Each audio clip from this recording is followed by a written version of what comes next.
Yeah, absolutely. I really believe that when we interrupt that process, what we're doing is we're taking away the opportunity for life skills, for a life lived well. I am a big believer, and obviously seeing it in my own day nursery and in my own children, that when you put a baby in, you lay them on their back and you give them that time and space in the presence of a loving caregiver, what you do is you allow that child to be able to learn about themselves, know what their limitations are, know what their capacities and abilities are.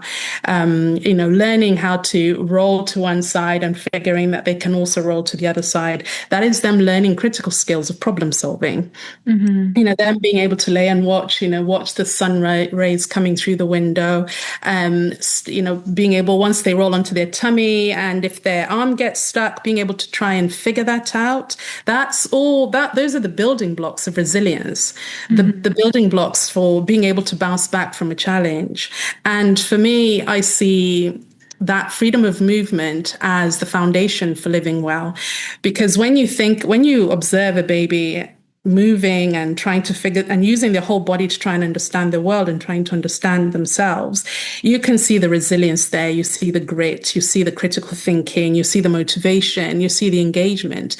These are skills that we need for life. It's not just happening right there with that 6 month old.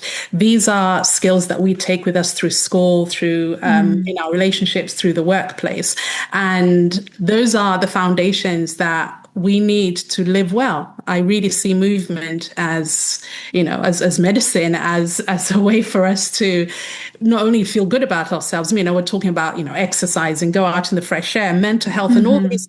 When you actually start to pull it apart, what you see are all these threads that start to come in. And it's as simple as giving children the right start, the right foundation right at the beginning, where they have a very strong sense of themselves. So when a baby figures out how to roll onto their tummy and being able to roll back and to sit up and stand up and to walk, when it's done without interruption, a child learns that they can do things themselves. There's this very strong self-assuredness of, I can do this myself without input from anyone else. And that, again, is the foundation for confidence, that self-belief that I can affect something. And I know you talked about, you see this baby sort of struggling to get that arm that's Hmm. stuck. Is sometimes all they need is just this gentle hand, and for them to